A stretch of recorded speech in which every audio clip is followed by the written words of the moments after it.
ay Señor, líbranos de tanto mal. Perdónalas porque no saben lo que hacen. Son mujeres, hay que tenerlas controladas en las casas y que cumplan su designio divino, que es darle hijos a sus hombres. Y hay de aquella que salga embarazada antes, ¿sí?, de casarse, porque va a traer la deshonra a la familia. ¿De dónde crees que salieron esas ideas morales? No salieron debajo de una piedra, hijo. ¿De dónde crees que salieron? De la metafísica, la religiosidad patriarcal, ¿sí? Ya sea desde el Antiguo Testamento, el Corán, ¿sí?, y esta ilusión de Dios y esta ilusión de lo divino se tiene que decolonizar. Porque cuando han visto, por ejemplo, ¿sí?, que existan divinidades patriarcales que integran la divinidad de lo femenino. Todas las divinidades patriarcales, semidivinidades patriarcales, santas en este momento y vírgenes, son seres vinculares. ¿Qué significa? Que toman su sentido en función de un hombre, no de ellas mismas.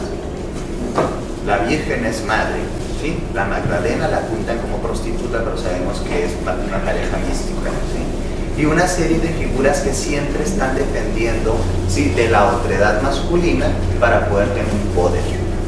Lo que se internaliza a largo plazo, generación tras generación tras generación, por lo menos 3.500 años, ¿sí?, porque no estoy hablando de la cristiandad, también del judaísmo, ¿sí?, es que la mujer siempre tiene que depender en su sentido profundo de vida de algo que es llamado masculino en este tiempo. Cuando biológicamente todos dependemos de una Eva negra mitocondrial, de la cual todos, si nos sacan el linaje y somos patriarcal. Todos los símbolos, ¿sí?, de lo femenino sagrado fueron borrados, destruidos o prostituidos. Cuando digo prostitución, ahorita digo por qué es prostitución, porque se usaron para vender ciertas ideas. Propaganda. Entonces, las leyes, la semántica y los símbolos no son suficientes para decodificar nuestro rollo de género. Es decir, por más instrumentalización de leyes, ¿sí?, por más sistemas de educación y reeducación, por más trabajo institucional y público que se haga, no vamos a dejar de ser machistas, patriarcales, violentos y violentas, hasta que exorcicemos de nosotros los símbolos del patriarcado que nos tienen en un estado de posesión. Cuando digo posesión es como la posesión demoníaca, ¿sí? El maestro Carl Jung también habla de la posesión demoníaca a través del complejo autónomo. Un complejo autónomo es una parte de tu psique que se disocia, ¿sí?, se separa un poquito de ti, tiene una identidad personal y sirve para hacer ciertas cosas. Por ejemplo, habemos personas que somos muy autocríticas o criticones. Entonces es como si te oyeras una pequeña vocecita interna que se llama el juez interior, que te dice: eres pecadora, sucia, tu menstruación es una porquería y es una vergüenza porque tienes relaciones con tu novio antes de casarte, entonces eres una puta. ¿Han oído alguna vez esa vocecita por ahí? ¿Sí? Yo sí, ¿eh? Entonces se crea la gran dicotomía occidental de la bondad del hombre y la maldad de la mujer. Pues mira, aquí está, vean la cara de Eva, es como un meme. Si la acercan a vean esta cara, si no, les digo, si el arte medieval son unos memes bien chidos. Vean la cara así como de Cruella. Como Cruella, como de la ciudad, como ándale chiquito, chingate. Bueno, y Adán y me dice, pobre ajeno, estoy todo. Pues yo no quería, pero pues ya que, ¿verdad? Pues es un hermoso símbolo, pero a veces un pésimo símbolo, mal manejado en la religiosidad. Eva es la primer criatura del Edén, ¿sí?, que tiene libre pensamiento, es la primera libre pensadora. Es la primera que dice: quiero comer del árbol del bien y del mal. Porque tenía una comadre, ¿sí?, con la que platicaba generalmente por las tardes, ya cuando fresqueaba, ¿sí?, que era una serpiente que vivía en ese árbol. En la antigua iconografía religiosa, las serpientes están asociadas, ¿sí?, a las pitonisas, es decir, las mujeres sacerdotisas, las mujeres vínculo con diosa. Entonces, Joseph Campbell, un gran arqueomitólogo y el responsable de que George Lucas hiciera Star Wars, ¿sí?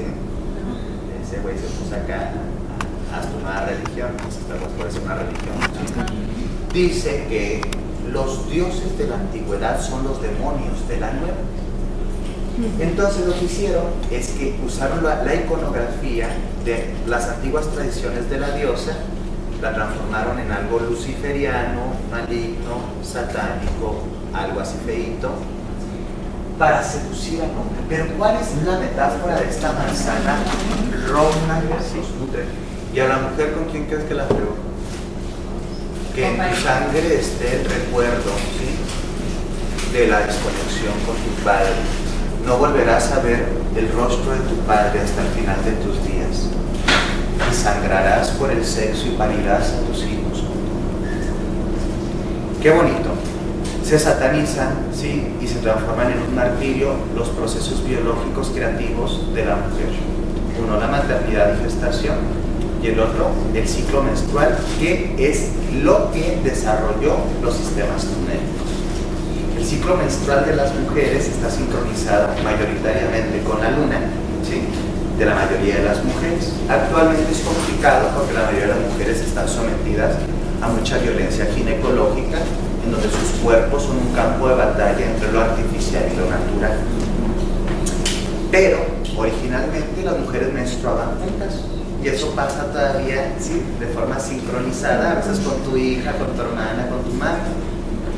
Esta sincronicidad le ayudaba a las mujeres, fueron las primeras que vislumbran, ¿sí?, los palos o las cuencas de frontera.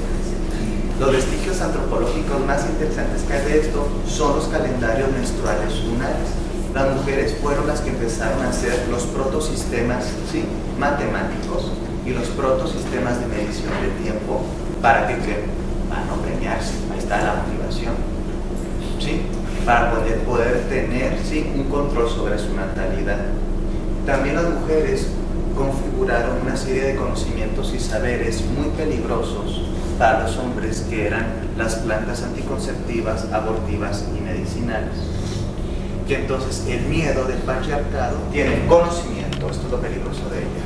Son las primeras alquimistas, que serían las protoquímicas, ¿sí?, son las primeras parteras o ginecólogas de la humanidad, y aparte tienen poder para tener reproductividad asistida, ¿sí?, abortos terapéuticos, ¿sí?, o sea, bajo criterios de más sanidad en esa época, ¿sí?, y el poder sobre la reproductividad personal y la reproductividad de las demás. En este bonito imaginario, ¿verdad?, ¿sí?, vemos cómo las brujas andan en un duelo, ¿sí?, con los demonios, faunos y seres sexuales de la naturaleza. La bruja siempre está sexualizada, ¿sí?, porque el mayor miedo del hombre patriarcal desde el imaginario del dios patriarcal castrante es que la mujer, quién sabe y cómo, le vaya a faltar el respeto. Hasta la fecha, ¿sí?, desafortunadamente, este es el arquetipo con el que tenemos que trabajar mucho para poder canalizar, ¿sí?, a la diosa, que es el otro arquetipo que nos da un poder diferente. Si las mujeres no son dueñas de su propia reproductividad, de su propio cuerpo, ¿sí?, y de las propias libertades para ejercer cualquier conducta sexual que se les antoje, ¿sí?, no pueden ser dueñas de nada. Así de fácil. De Lili, ¿sí?, se configura como la rebelde, y Eva como la sometida, abnegada, y posteriormente el prototipo para las posteriores santas. Isis, Ishtar, Venus, Afrodita, Astarot y muchas antiguas diosas fueron sincretizadas con santas. Como los cultos paganos no podían ser desplazados y habían sacerdocios femeninos y puestos públicos y políticos de las mujeres, lo que hicieron es vestir a las antiguas deidades con los mantos de las santas, ¿sí? Y esto lo vemos principalmente en la Europa antigua, en donde la mayoría de los templos de los primeros 2 siglos de la cristiandad están construidos en antiguos templos, principalmente Artemis, Diana y Afrodita, ¿sí? Entonces, ¿qué pasa con el arquetipo de la santa? Vamos a hablar un poquito de la imaginería, ¿sí? Latinoamericana. Todas las mujeres son unas putas y unas malas, menos mi mamá y mi hermana, ellas son unas santas. Pensamiento neurótico machista, y a más no poder, en donde se desplaza la misoginia a cualquier mujer que tenga una representación sexual. Pero si tiene una representación sexual, ¿sí?, pero de madre, entonces se le dispensa muchas cosas.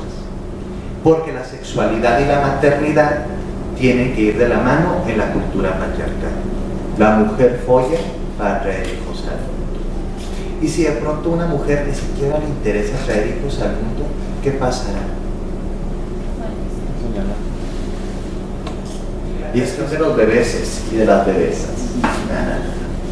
Una mujer es creadora creativa de sus sueños, de sus libros, de sus estudios, de sus proyectos, de sus cuadros, de sus pinturas. Durante muchos años a la mujer no se le permitió, no se le dio este libre albedrío de crear lo que ella quisiera crear, simplemente de criar, que es algo diferente. El arquetipo de la diosa encarna el principio de la creación en todos los sentidos. La autonomía, ¿por qué? Porque es partenogenética. La partenogénesis es un proceso biológico en donde un ser se reproduce a sí mismo, ¿sí?, como unos honguitos. Porque partenogenética, en la mayoría de los mitos de la diosa y de las tradiciones espirituales de la diosa es fecundada por ella misma y genera al primer varón para que empiece la humanidad. Les voy a compartir el resumen de la Génesis, sí, de la tradición de la mujer sabia. En un principio, ella estaba en el todo y danzaba por las aguas primordiales, y ella era el todo, y se vio en el espejo del océano, y sintió amor, y se besó. Entonces se separó el mar de la tierra y de los cielos, y se poblaron de plantas, de hierbas, de flores. Y había tanto amor que se hicieron los animales que reptan y los que vuelan, y los que tienen escamas y los que tienen pelo, y también nosotros, que ahí estábamos todos y todas. Y todos sus hijos e hijas teníamos mucha hambre, y la gran madre dijo: coman de mí, pues soy su madre. Y todos comimos. Al final del tiempo, ella nos dijo: ahora yo me los comeré ustedes, y así siempre estaremos juntas. Esto se llama ecofeminismo. Sí, es el principio de la Gaia Pachamama, ecosustentabilidad, interconexión, ¿sí?, y respeto por todos los seres sintientes de la Tierra. El principio de la discriminación siempre va a ser la desconexión con la interconexión. Si yo me siento interconectado a ti de forma funcional y digna, y ustedes no sabemos, no nos vamos a discriminar por ser diferentes. Pero la discriminación tiene, por favor, ¿sí?, esto, que la discriminación viene de un espejeo. Nosotros somos el espejo de Dios. Dios creó al hombre y a la mujer a su imagen y semejanza. Entonces, en venganza, aquí vienen los principios de la discriminación justificada, los modelos simbólicos de pensamiento, religión y heteronorma. Dios te ama. Sí, claro, cuéntame más. Se aplican restricciones. No incluyen gays, lesbianas, ateos, masones, agnósticos, librepensadores, filósofos, comunistas, feministas, científicos, astrofísicos. Consulte a su párroco para confirmar si sus creencias, raíces, nacionalidad, orientación sexual o coeficiente intelectual lo hacen elegible al amor de Dios. Es sarcástico, evidentemente, pero es real. Toda la discriminación justificada está basada en que, si no cabemos en la heteronorma judeo-cristiana, es decir, somos los diferentes, los raros, los frikis, la otredad, no seremos amados.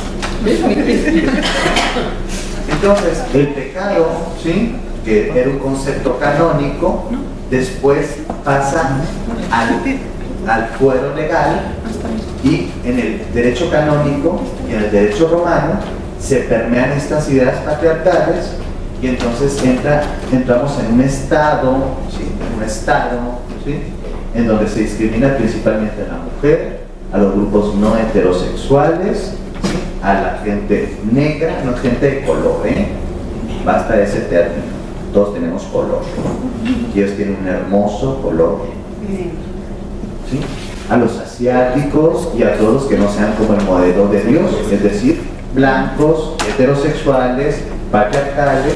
Las ideas y los conceptos teológicos han permeado todo el sistema y ya dan un orden basado en la discriminación. Bendito sea Dios. Dios te ama. Dios te ama. Dios te ama. ¿Tú te amas? Si así, ama. A mí ese tipo de amor no me sirve. Un generador te puede decir que te adora, que te ama, que eres un mundo. La pregunta es: no. El principio fundamental es que los que no estamos en la heteronorma judío-cristiana tenemos que ganarnos el amor de Dios. ¿Cómo nos ganamos el amor de Dios? ¿Cómo se gana el amor de un generador de violencia, o por lo menos el menos maltrato posible?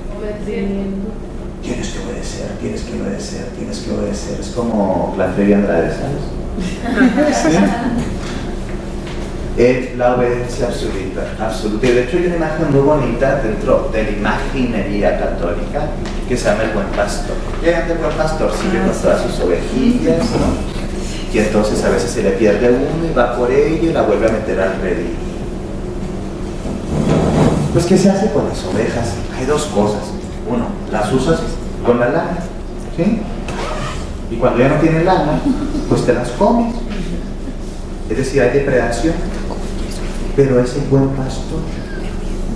El símbolo, vean el símbolo, no vean la religión, vean el símbolo. Bueno, pues si a mí tienen que elegir entre ser una ovejita que tiene que estar sometida al cautiverio, al uso y al especicismo, prefiero ser un animalito libre de la creación, o una loba, un lobo, para poder comérmelos a ellos. Es más natural. Por eso las feministas, por eso los grupos contraculturales se vuelven los lobos de estas instituciones y les meten ideas sucias a las mujeres y se transforman, sí, con esas ideas en maricones. Y uno dice: ¿qué?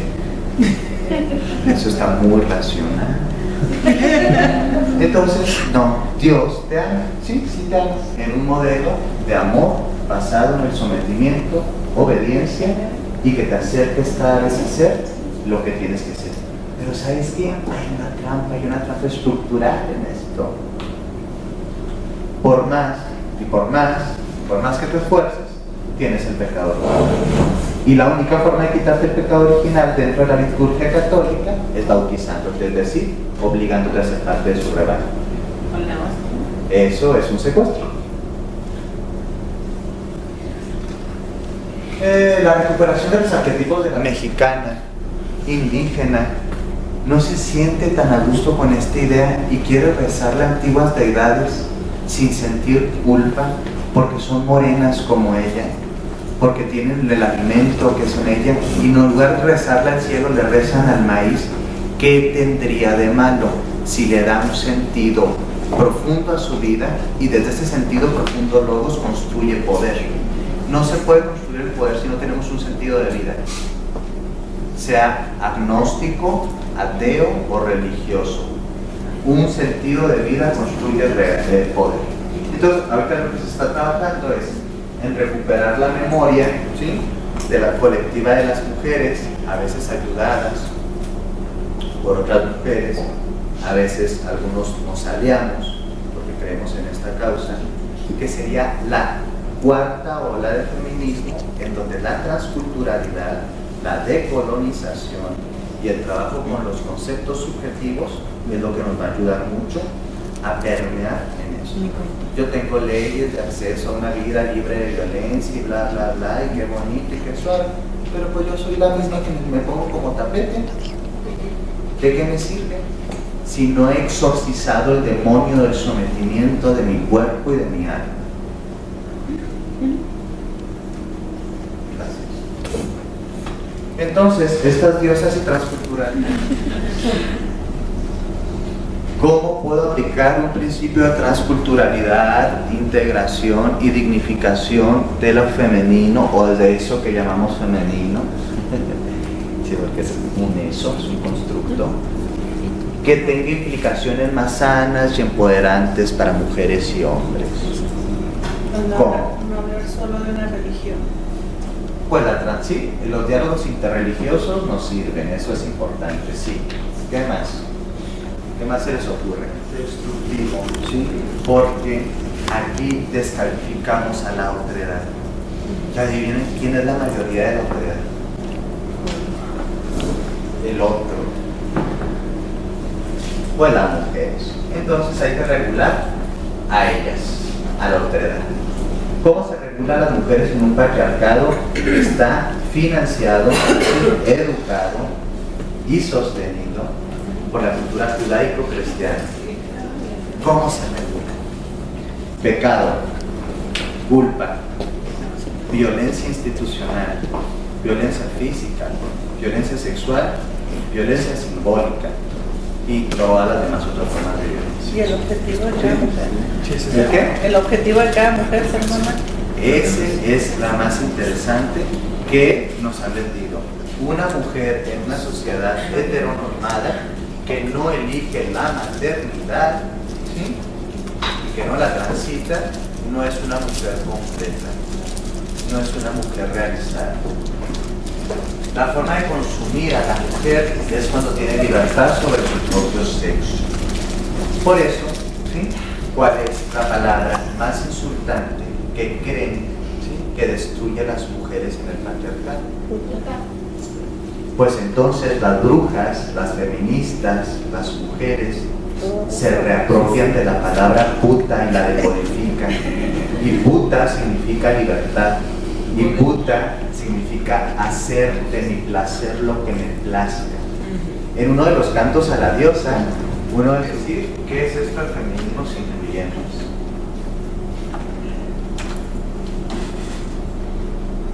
Vamos a ser muy sinceros, ya que está la llaga, para muchos y para muchos.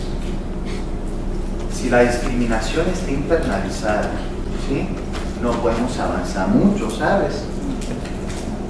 ¿Cuántas veces nos han juntado en foros feministas, seminarios, academia, universidades que tienen sus disciplinas en estudios de género y es puro pelearse todas contra todas? El principio de sororidad es el principio básico en los feminismos incluyentes.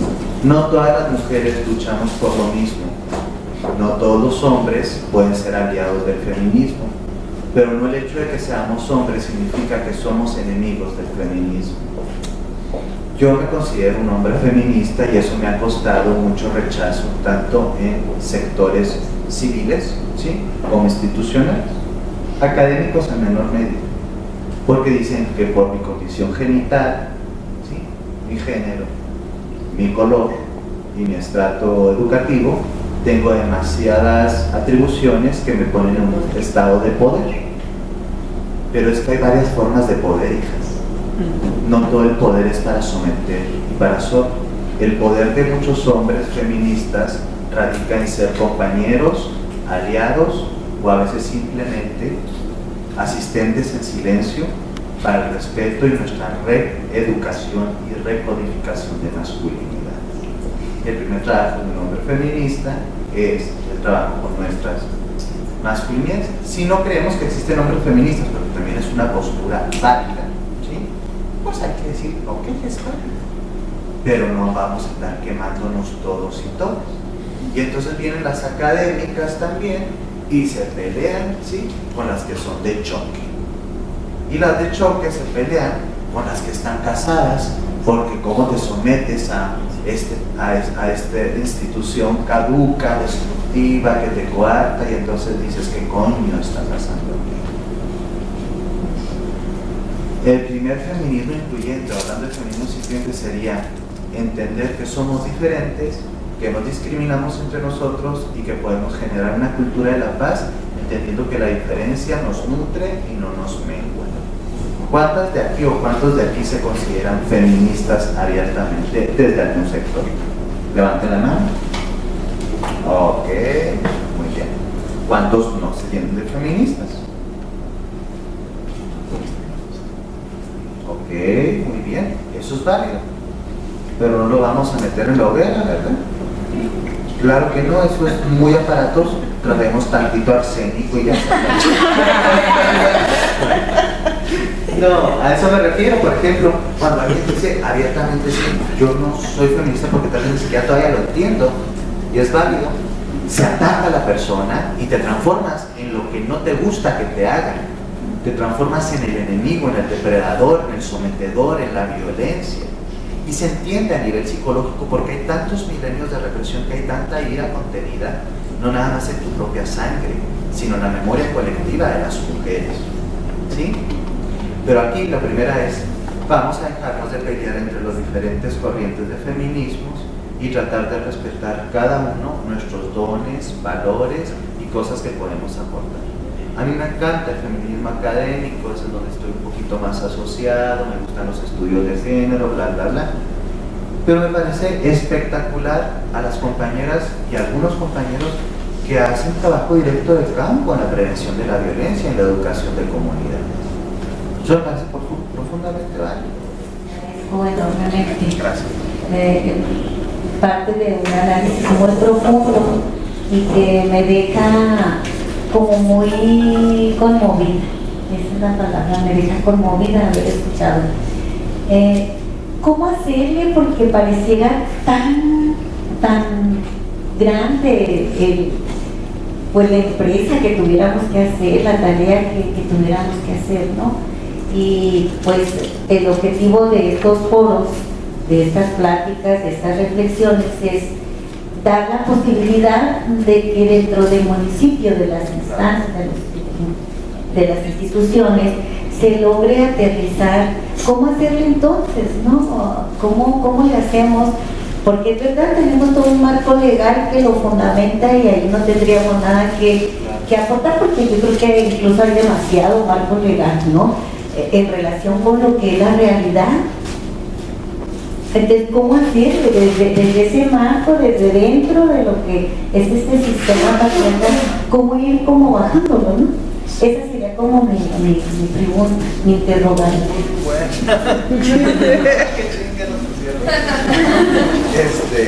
Mil gracias, Marta, y es una pregunta medular en este tema.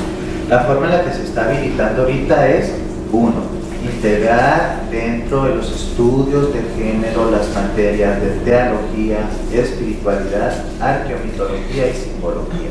Ese sería a nivel académico lo primero, porque no lo han adaptado, al menos en México, no está adaptado, ¿sí?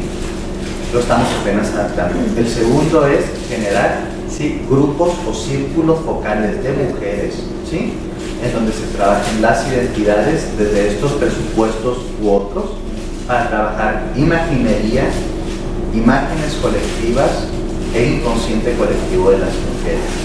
Hace algunos años hemos trabajado, Vero, Meche y yo, en formaciones.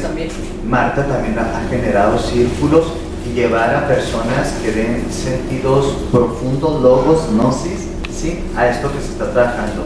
Porque el feminismo no únicamente es un discurso político, es un movimiento, ¿sí? Y ese movimiento también tiene una implicación psicoespiritual. Entonces, empezar a incluir lo psicoespiritual y que las académicas dejen de tener miedo, ¿sí?, a estos temas que parecen del folclorismo, ¿sí?, o de la mitología. Porque entendamos que la mitología es lo que construye nuestras realidades. Cada mitología de cada cultura, ¿sí?, se transforma en cómo se ordena cada cultura, pero la gente a veces no lo quiere ver así. Entonces eso sería primero, integración de estos paradigmas en los programas de educación en género, grupos focales de trabajo de mujeres, ¿sí? O aliados o aliadas dentro de la no heteronorma, y grupos aparte heteronormativos para decodificarse, porque necesitamos que también que se sume más gente, si no esto no va a ser nada más los mismos grupos toda la vida. Invitado, realmente es un honor volverte a escuchar.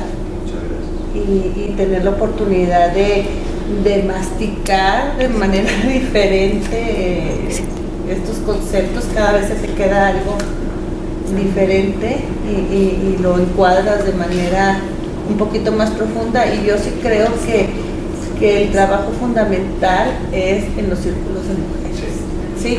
A través de las religiosidades, espiritualidades y conocimiento. Sí, conocimiento. Este tipo de pláticas, ya he estado en talleres de violencia de género y todo eso, pero nunca habían abordado desde el espíritu, y sí creo que es muy importante, ¿no?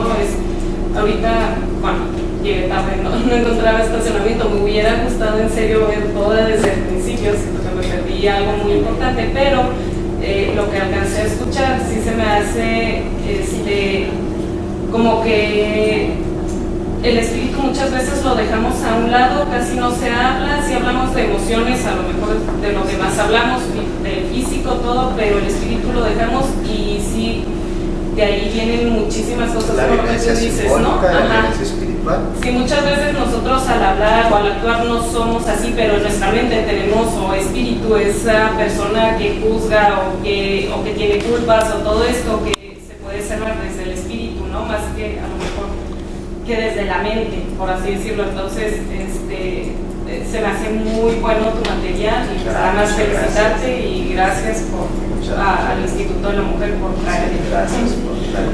Yo también quiero darte las gracias, la verdad me encantó, me interesa mucho porque realmente ese tema nunca lo hemos visto, como dice la compañera, hemos estado yendo varios cursos, varios foros. Sería muy padre, Meche, que esto lo incluyéramos en todos los foros, que tenemos todavía una mentalidad tan retrógrada y siempre estamos tan etiquetando a la gente, que sería muy padre que se nos abrieran más las puertas para seguir